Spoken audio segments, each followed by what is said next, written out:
the ABS ranks international education. It says that it's a $48 billion export currently. Right, so it's, the chart on the far right, these all come from CBA, which broke them down beautifully, just did the nice summary. Education ranks behind natural gas, coal and iron ore, $48 billion a year. About 2/3 of that is goods and services spending by students in Australia, and 1/3 tuition fees. The middle chart there shows the breakdown. Most of it's universities, also vocationals, large, and English language schools, blah, blah, blah. You get the message. So, it's a huge export, Martin. It just brings in the dough. The problem is it doesn't. So there's a few problems with this education exports data, which I've been banging on about for years. First of all, the ABS wrongly claims any expenditure by somebody on a student visa while they're in Australia as an export, right? But you and me, and I should presume anyone watching this knows that most students work in Australia while they're in Australia. And especially if you're from a poor nation like India, Nepal, etc., the chances are you come here with very little. You might pay for your first semester in fees, which you probably borrowed off your parents, whatever, and then you go and work jobs, and that's how you pay your way through your university. We have obviously lots of ghost colleges in Australia, like a lot of dodgy English language schools, etc. Like with Kangaroo Institute or some names like that, and they're basically just migration scams. So you can enroll in a dodgy course, you never turn up, you get a visa, you can work and live here, etc. So the way they measure it's wrong. So they don't measure money coming into the country. They just say if you're on a student visa and you spend money here, that money that you're spending is automatically an export, even if that money is earned in Australia, which means it's not an export. And the other thing that I've kind of cottoned onto recently is there's data from the World Bank on migrant remittances. What those are is the World Bank compiles data on basically money that's sent into countries for migrants and back to their home countries for migrants. And it turns out when you plot this data, in 2023, which is the latest data we've got, migrant remittance inflows to Australia were only valued at US 1.6 billion. So that's the blue line at the top. And guess what? They're actually lower than they were a decade ago. So that doesn't make sense. So hang on. Martin, wasn't international education a $48 billion export industry? So shouldn't we have heaps of money coming in? Turns out we don't. Migrant remittance outflows were valued at 10.3 billion in 2023. That's the orange line. And once you net those two things out, we had a net outflow of US 8.6 billion. So that is effectively about 12.5 billion Australian flowing out of the country. Now, I know what you're saying. You say, oh, hang on, but that's migrants, not just students. True. But if you plot, so we've got the enrolments data on the left from the Department of Education. So we've got record enrolments at the moment, 780,000 international student enrolments. Temporary student visas on issue. As of June, we're about 610,000. If you plot the migrants remittance data on the right against student visas on issue, surprise, surprise, they track each other.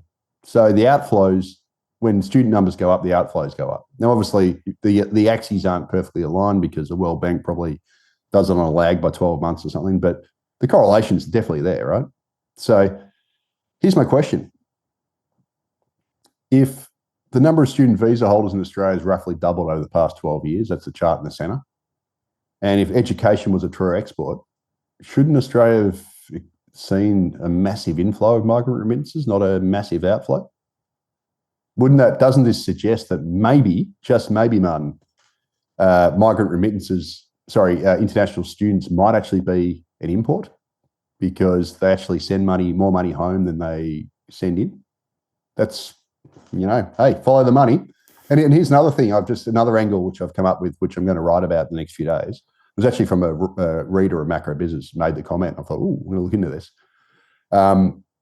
It turns out article published in the SMH last year based on university accounts, like their financial statements or their, financial releases, showed that New South Wales University paid about $200 million last year, or in 2022. And that was a year when we had very little student numbers, as the middle chart showed. So it was a low year for students.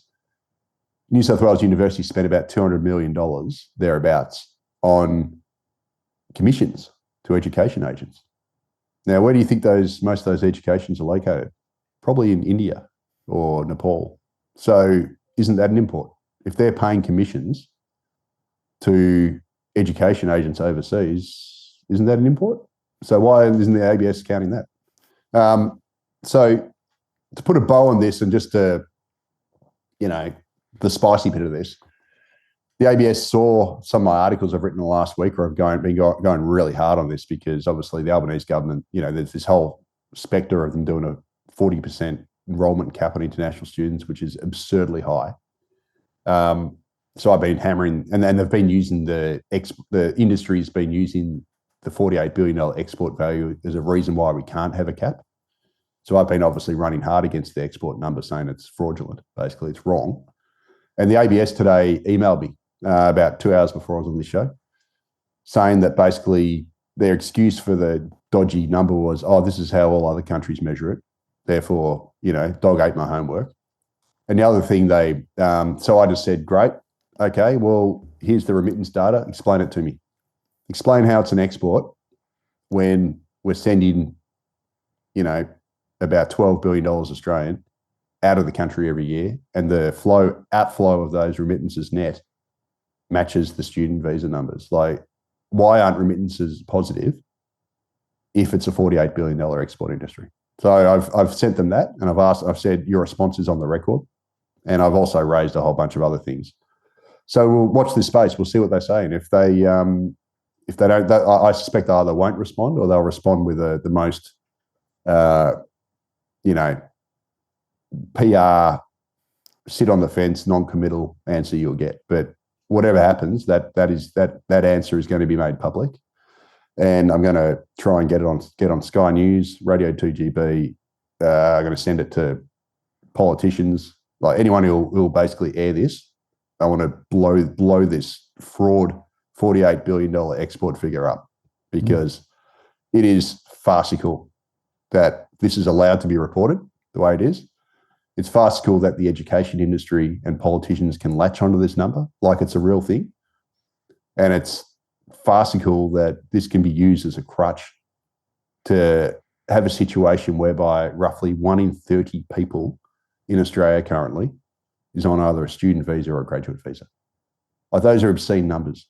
And,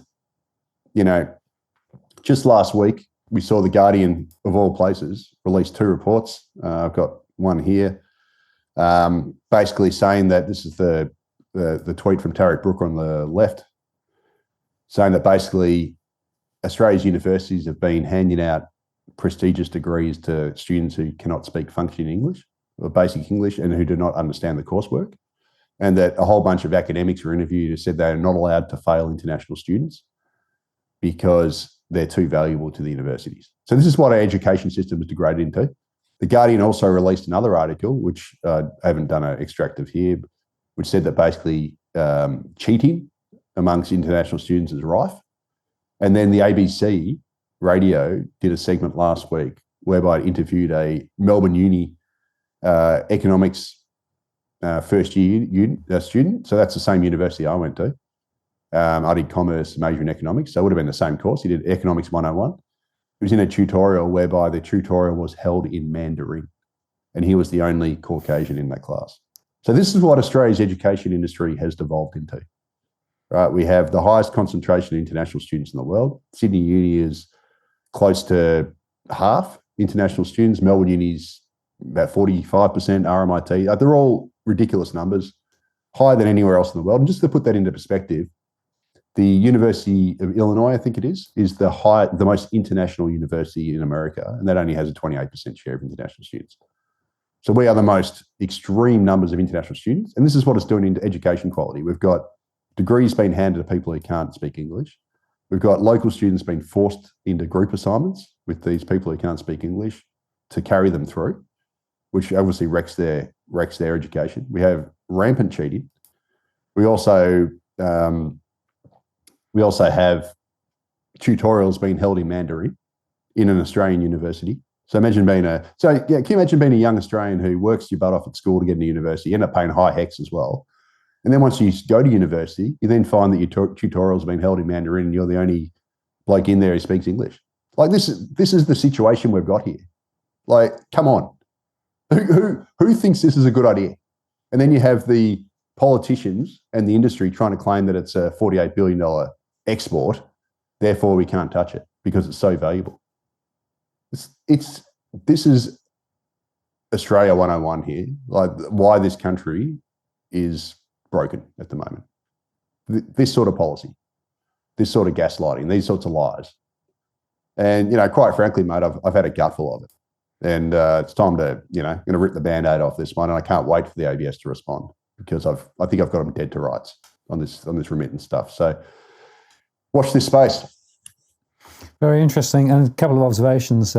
Edwin, who comes on a Monday and talks about what's going on, is quite plugged into some of the chatter on Chinese students. And he was calling out the same thing with regard to all this money flowing back. So actually, it's clearly there's something going on that people don't want to admit. The other interesting observation is that in the UK, there's been precisely a similar argument with regard to the university sector, who are grizzling that the fact that they're not getting as many students locally because the birth rate's dropping. And what that means is that they're now trying to plug the gap by sucking in overseas people, and they're arguing exactly the same thing. We're an export, we're a really, really big export, and they're trying to build exactly the same argument, but on the same species basis as we've had in Australia for a long, long time. And again, it's interesting, of course, that the university sector, who are meant to be rigorous and analytic in their approach, are completely BSing all of this. They're just and they're releasing propaganda, yes. Like propaganda left, right, and centre on like these absolute BS propaganda reports, which are coming from these so-called esteemed universities, saying that, no, they don't have an impact on the rental market. No. They're not doing this. All this sort of stuff. And if you don't mind switching back, I've got some fantastic charts here. Like, we're constantly told that, we need it. It's adding to the Australia's skilled base. It's skilled labour, blah, blah, blah. The graphic on the left comes from the Migration Review, right? This is the big review held by the Albanese government last year. And it showed that literally 51% of international students who had completed bachelor's degrees 3 years after completing that degree were working in low-skilled jobs. So we're talking about bar attendants, baristas, waiters, couriers, postal delivery services, cleaners, those sorts of jobs. 51%. Now, let me just add, 3 years, most graduate visas go for 2 years, right? So if you're looking at 3 years after graduation, that's after the low-hanging fruit have probably gone home.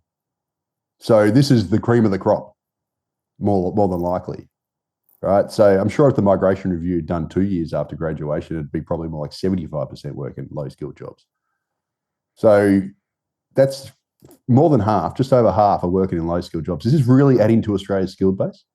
And then the chart on the right comes from the Graduate Outcomes Survey, and that shows that international graduates have worse employment rates, lower participation rates, lower median salaries than domestic graduates. So it's just really adding greatly to Australia's skills base. I'd argue that it's just adding to the ranks of the underemployed. So, the whole foundation holding up this huge, Australia's massive, world-beating flows of international students, which again, as I said before, is roughly 1 in 30 people in Australia on either a graduate visa or a student visa. These are absurd numbers. Like, so far beyond anywhere else in the world, it's not funny.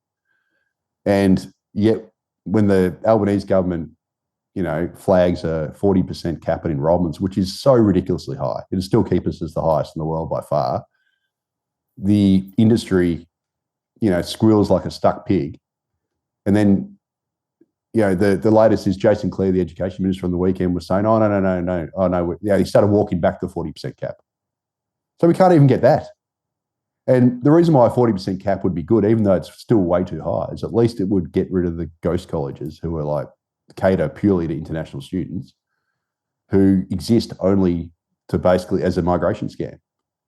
Because if they had to have 60% local students, most of these ghost colleges would, or these dodgy private colleges would cease to exist overnight because they wouldn't be able to fill them with locals because locals would want to do them. They're only there as a migration scam.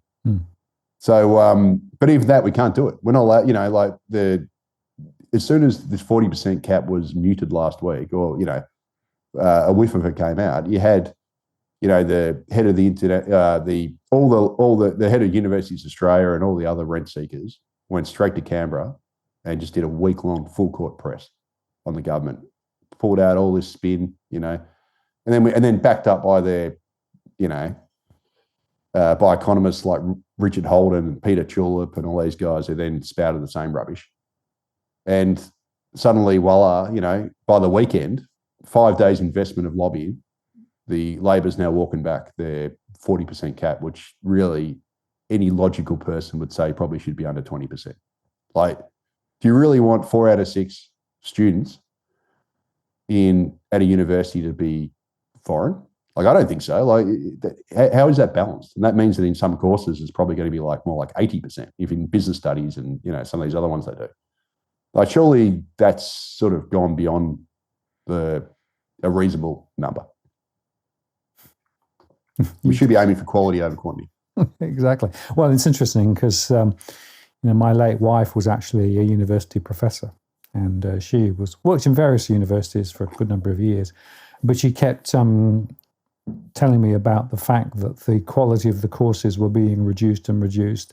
The pass rates were being reduced and reduced because they had to actually pass, particularly the foreigners. And her classes were getting bigger and bigger and bigger. The ability to be able to talk English was going down. And so it was like the whole idea of this degree, the value of that degree is being effectively devalued. So at the end of it, you've got this machine, and that machine essentially is just driving the economics of the university sector. It also means, of course, that the universities became over-reliant on this income stream to cover all of their costs. And so they're now grizzling, saying, well, we can't do research, we can't do this, we can't do that, unless we get these massive numbers of people coming in. But you got to question the fundamental basis, the fundamental assumptions. And again, there's no growth here. This is not actually growing the economic engine in Australia. And I come back to that fundamental point. Where is the economic foundations of the country going based on these dumb policies? Yeah, well, basically, look, and you're certainly right. It's certainly not growing the economy when the money's not even an export. Like, it's not like we're getting this, wads of money, foreign exchange getting changed into Australian dollars and coming in, which is the traditional definition of an export. We're not getting that. And Australia's, Australia's entire growth model, let's face it, is basically just import people, build houses for them, and sell coffees to them, and debt. Right? It's basically a population Ponzi economy. It's a low productivity economy.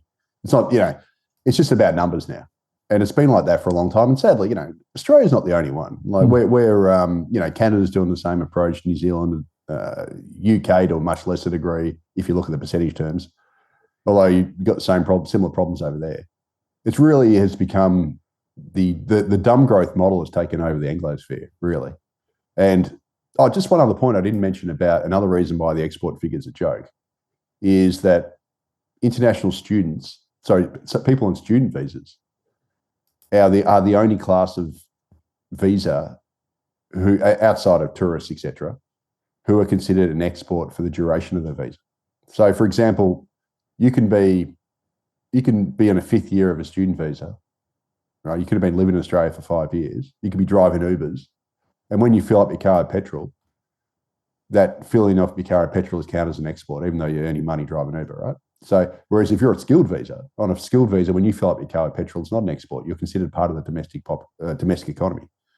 So that's another reason how the ABS dukes the stats, because international people on student visas are unique in that they're considered to be non-residents for the duration of their visa, even if they're here for years.